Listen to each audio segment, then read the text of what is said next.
پاکستان کے قیام کی تحریک جن بنیادوں اور نظریات کو لے کر آگے بڑھی اور فتح سے ہمکنار ہوئی، وہ اپنے زمانے کے مروجہ سیاسی و معاشرتی نظریات سے بالکل مختلف، الگ اور جدا تھے۔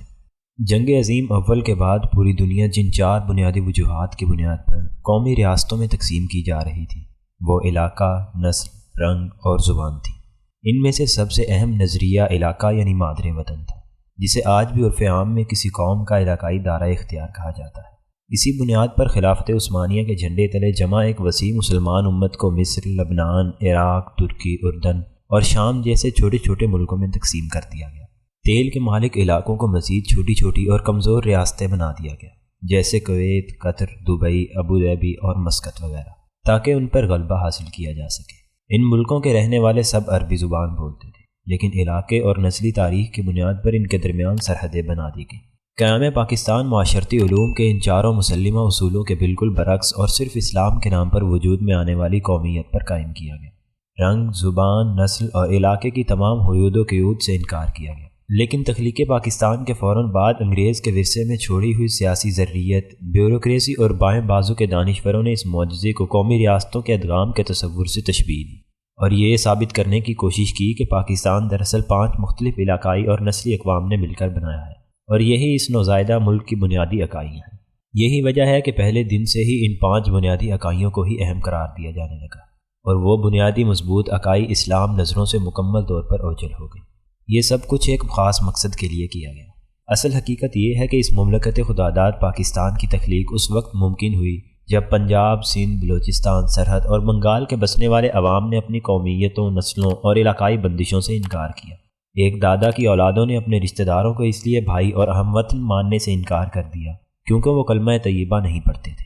لوگ اپنی زمینیں، گھر، جائیدادیں، حتیٰ کہ اپنے آباء و اجداد کی قبریں تک چھوڑ کر اس نوزائیدہ پاکستان کی جانب ہجرت کر کے آئے تھے، اور اسی تقسیم کی بنیاد پر لاکھوں لوگ یہاں سے ہجرت کر کے بھارت چلے گئے تھے۔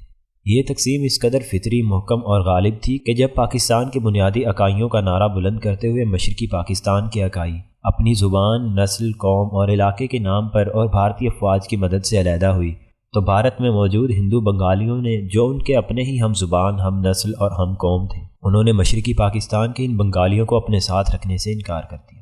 اگر زبان اور نسل کا رشتہ اتنا مضبوط ہوتا تو آج وہ قدیم بنگال ایک ہوتا جو قبل مسیح سے موریہ اور گپتا بادشاہتوں کے زمانے سے گاودہ ریجن کے نام سے ہی اپنی ایک آزاد حیثیت رکھتا تھا۔ نواب سراج الدولہ سے انگریزوں نے اسے چھینا، تب بھی بنگالی قوم بلا شرکت مذہب ایک ہی علاقائی اکائی کے طور پر موجود رہی۔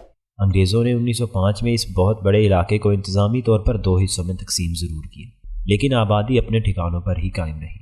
مگر قیام پاکستان نے جس تقسیم کا اعلان کیا کہ مسلمان بنگالی اور ہندو بنگالی 2 علیحدہ قومیں ہیں، تو حیران کن بات یہ ہے کہ یہ تقسیم اس قدر مضبوط، مستحکم اور عوامی جذبات کے آئینہ دار ثابت ہوئی کہ 1971 میں ایک ہندوتوا اور ایک پوتر بھارت کے علمبردار بھارت نے مسلمان بنگالیوں کو اپنے ساتھ رکھنے سے انکار کر دیا۔ یوں 16 دسمبر 1971 کو دنیا میں 2 مصنوعی قومیتیں تخلیق کی گئیں، ایک بنگالی جو بھارتی ریاست بنگال میں رہتے ہیں اور دوسرے بنگلہ دیشی جو نوزائیدہ ملک بنگلہ دیش کے شہری ہیں۔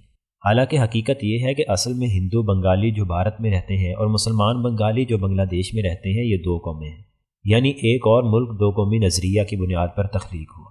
بنگلہ دیش کی تخلیق کے بعد میرے ملک کی سیکولر، لبرل اور اسلام دشمن قوم پرست قوتوں نے زور و شور سے یہ نعرہ بلند کرنا شروع کیا کہ جب تک ہم اکائیوں کو خود مختاری نہیں دیں گے، اس وقت تک ہم اکٹھے نہیں رہ سکتے۔ یوں بقیہ ماندہ پاکستان کو انگریز کے تراشیدہ 4 علاقائی صوبوں میں منقسم کرنے کا خوفناک منصوبہ اس قدر زور و شور سے پھیلایا گیا کہ اس ملک کا ترقی پسند دانشور ایک فقرہ بول کر ڈرانے لگا کہ ہم نے مشرقی پاکستان کے سانحے سے کوئی سبق حاصل نہیں کیا۔ حالت یہاں تک آ پہنچی کہ قوم پرست سیاسی رہنما مسلسل اس ملک کے ٹوٹنے کی خبریں اڑانے لگے۔ پاکستان کے خاتمے کا خواب دیکھنے والے یہ نعرہ باز اس قدر دوگلے ہیں کہ اگر ان کے صوبوں کو وہاں آباد اقلیتوں کی بنیاد پر تقسیم کرنے کی بات کی جائے تو یہ خون کی ندیاں بہا دینے پر تیار ہو جاتے ہیں۔ یہ صوبے کیا آسمان سے اترے ہیں؟ یہ لکیریں تو انگریز نے اپنے انتظامی آسانی کے لیے کھینچی تھی، ورنہ تاریخی طور پر تو یہ پورا خطہ سندھ اور خراسان نام کے 2 علاقوں پر مشتمل تھا۔ پنجاب، سندھ، بلوچستان اور سابقہ صوبہ سرحد اور قبائلی علاقہ جات، یہ سب صوبے جو انگریز نے بنائے کسی ایک نسل، زبان یا قوم سے وابستہ شناختیں ہرگز نہیں ہیں۔